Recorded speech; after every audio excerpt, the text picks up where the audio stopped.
എനിക്ക് ആദ്യം വെച്ച് തന്ന സോളാറിൻ്റെ ഇൻവെർട്ടറാണ് നമ്മളീ കാണുന്നത്. കെ സോളാറിൻ്റെ 10 വർഷം വാറൻറ്റിയുള്ളൊരു സോളാറാണിത്. സോളാറിൻ്റെ ഇൻവെർട്ടറാണിത്. ഒരു ദിവസം മാത്രമേ ഈ സോളാർ വർക്ക് ചെയ്തുള്ളൂ.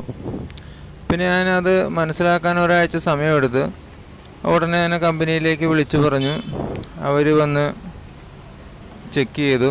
ഇപ്പോൾ അവർ പറഞ്ഞ് സോളാർ കംപ്ലൈൻ്റ് ആണ്, ഇത് റീപ്ലേസ് ചെയ്യണം. അങ്ങനെ അവരത് കമ്പനിയിലേക്ക് അറിയിച്ച് കമ്പനി നമുക്ക് മെസ്സേജൊക്കെ വിട്ടു. കൃത്യം 18ാമത്തെ ദിവസം എനിക്ക് സോളാർ ഇൻവെർട്ടർ റീപ്ലേസ് ചെയ്ത് കിട്ടി.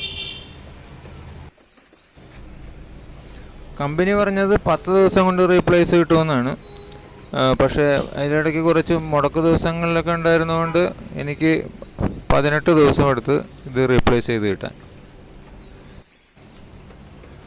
ഞാൻ കമ്പനിയുമായിട്ട് നിരന്തരം കോണ്ടാക്റ്റ് ചെയ്തുകൊണ്ടിരുന്നതുകൊണ്ടായിരിക്കാം എനിക്ക് 18ാമത്തെ ദിവസം ഈ ഇൻവെർട്ടർ മാറ്റി കിട്ടിയത്. എനിക്ക് ആകെ ഇത് ഒരു ദിവസം മാത്രമേ വർക്ക് ചെയ്തുള്ളൂ. അപ്പോൾ ഞാൻ ആ ഒരു കെയർ ഓഫിൽ ആഴ്ചയിൽ 2 ദിവസം വെച്ച് എനിക്ക് ഈ സോളാർ തന്ന കമ്പനിയായിട്ട് നിരന്തരം കോണ്ടാക്റ്റ് ചെയ്തുകൊണ്ടിരുന്നു.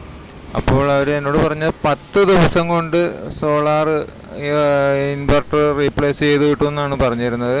പക്ഷേ എനിക്ക് റീപ്ലേസ് ചെയ്ത് കിട്ടിയപ്പോൾ 18 ദിവസമായി. അപ്പോൾ കെ സോളാറിൻ്റെ ഇൻവെർട്ടർ റീപ്ലേസ് ചെയ്ത് കിട്ടാൻ നമുക്ക് ഒരു ഉദ്ദേശം 18 ദിവസം വരെ പ്രതീക്ഷിക്കാം.